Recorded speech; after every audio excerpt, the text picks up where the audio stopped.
Et bonjour à tous et bienvenue dans cette nouvelle revue de presse. Aujourd'hui dans l'actualité, je vous propose des articles plus axés juridiques, on va dire, pour les actualités principales. Et nous orienterons plus vers du gaming dans les petites actualités secondaires. Et nous commencerons dans un premier temps par Google Shopping et une amende que je qualifierais de record quand même, 2,4 milliards d'euros d'amende confirmée pour pratiques anticoncurrentielles. Et dans un second article, nous allons bien évidemment parler de la victoire, en fait, je pense qu'on peut l'appeler comme ça, la victoire d'Epic Games face à Apple. Et Apple qui doit donc proposer rapidement une alternative à son système de paiement, ce fameux système qui pompait les fameux 30% à chaque transaction. Et nous commençons comme premier avec Google Shopping et 4 ans après la première décision de la Commission européenne, Google s'est vu confirmer l'amende de 2,4 milliards d'euros pour pratiques anticoncurrentielles sur Google Shopping. Pour rappel des faits, Google était en effet accusé de mettre en avant son propre comparateur de prix sur son moteur de recherche, lui apportant un avantage injuste par rapport aux comparateurs concurrents. Le tribunal a rejeté en fait l'essentiel du recours qu'avait effectué la société Google et confirme du coup l'amende infligée par la commission. Google devra donc s'acquitter d'une amende de 2,424 milliards d'euros auprès de l'Union européenne, un montant particulièrement important quand même pour la maison mère Alphabet, puisqu'il représente quand même 1,4% du chiffre d'affaires du groupe en 2020 et 5,88% de ses bénéfices de l'an dernier. Et pour rappel, aujourd'hui, la Commission européenne peut infliger une amende qui peut aller jusqu'à 4% du chiffre d'affaires de l'entreprise. Ça donne une idée du jusqu'où la Commission européenne peut enfin aller dans les amendes qu'ils peuvent infliger aux GAFA, qui jusqu'à maintenant se recevaient des petites amendes de 250 000 euros, enfin petite façon de parler, mais bon, voilà, 250 000 euros pour Google, c'était pas grand-chose. Là, voilà, 2 milliards, ça commence à peser dans la balance. Nous continuons avec Apple vs Epic Games. Apple a jusqu'au 9 décembre pour permettre aux développeurs de choisir le système de paiement qu'ils veulent sans aucune contrainte. Aucun délai supplémentaire n'a été accordé par le juge en charge de l'affaire. Pour rappel des faits, Epic Games a poursuivi Apple en justice pour, je cite, une série de restrictions et de pratiques monopolistiques sur les marchés de distribution de logiciels et du traitement des paiements de consommateurs pour le contenu numérique dans ces applications. Putain, je pensais que la phrase allait jamais se terminer. Mais du coup, en gros, pour résumer, qu'est-ce que ça donne? Epic Games accuse Apple d'utiliser sa position pour, dans un premier temps, imposer une commission de 30% sur les paiements de l'App Store et à l'intérieur des applications, imposer des restrictions déraisonnables sur l'App Store, et enfin garder le monopole sur les distributions d'applications et le système de paiement sur iPhone et iPad. C'est donc Epic Games qui a remporté le procès et le juge exige qu'Apple autorise les développeurs à utiliser le système de paiement tiers qu'ils veulent,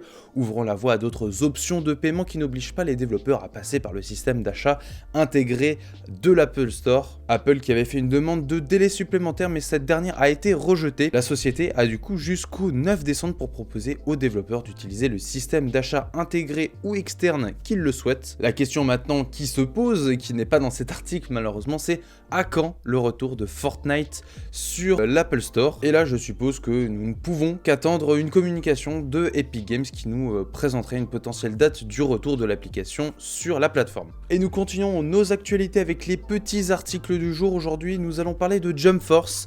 C'est déjà la fin pour l'un des plus gros crossovers manga. L'information est tombée, Bandai ne tentera plus de raviver la flamme vacillante de Jump Force. Les serveurs seront bientôt clôturés et le jeu impossible à acheter. En effet, c'est à partir du 8 février 2022 qu'il ne sera plus possible d'acheter Jump Force sur les différentes boutiques en ligne. C'est via un tweet que Bandai Namco nous a communiqué des dates. Et bien c'est à partir du 8 février 2022 qu'il ne sera plus possible d'acheter tout simplement Jump Force sur les différentes boutiques en ligne. Et d'un autre côté, Bandai Namco a également annoncé une date pour l'arrêt de la plupart des fonctionnalités en ligne, à savoir le 25 août 2022. L'article conclut en expliquant que l'éditeur n'a pas souhaité expliquer les raisons derrière ce choix.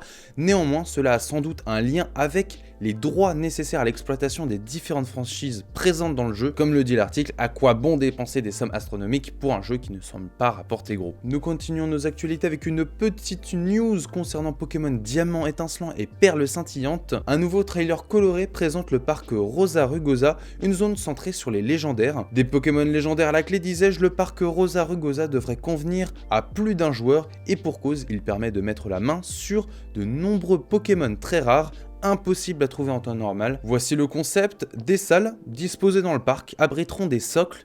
Il faudra déposer une tablette dont l'obtention reste encore floue, ce qui fera apparaître un Pokémon légendaire à aller capturer. Néanmoins, il convient de noter comme tous les Pokémon finalement, que certains légendaires n'apparaîtront que dans l'une des deux versions du jeu, mais qu'il sera possible de les obtenir malgré tout grâce à l'échange entre dresseurs. On parle ici de Raikou, Entei, Suicune et Ho-Oh pour Diamant étincelant, ainsi qu'Articodin, Elector, Sulfura et Lugia dans Perle scintillante. Les Pokémon fabuleux également au programme grâce à la synchronisation. Synchronisation avec Pokémon épée ou Pokémon bouclier, les joueurs pourront récupérer le Pokémon fabuleux Jirachi, et la synchronisation avec Let's Go Pikachu ou Evoli, les joueurs pourront récupérer le fabuleux Mew, rien que ça. Et nous terminons avec le voyage de Chihiro au théâtre. Découvrez le casting et les premières affiches. À l'occasion des 90 ans de la fondation de la mythique société, Toho sera adapté en pièce de théâtre le chef-d'œuvre de Hayao Miyazaki, Le voyage de Chihiro. Annoncé pour l'année prochaine, le spectacle se dévoile aujourd'hui avec quelques informations supplémentaires ainsi que les premières images. Alors je sais pas exactement comment ça se passe ni pourquoi, mais apparemment 2 comédiennes incarneront Chihiro dans cette pièce théâtrale. Et en fait je trouvais ça intéressant de mettre ce casting aujourd'hui dans les actus, tout simplement parce qu'on a eu le casting du live action de One Piece sur Netflix qui est pas forcément ouf, et j'espère réchauffer vos petits cœurs en vous montrant que un bon casting c'est possible, et franchement ça serait vraiment cool qu'ils puissent faire ça sur Paris. Et c'est sur cet article que se termine nos revues de presse. J'espère que les actualités vous auront plu. En attendant, nous on se retrouve demain pour une nouvelle revue de presse. Salut!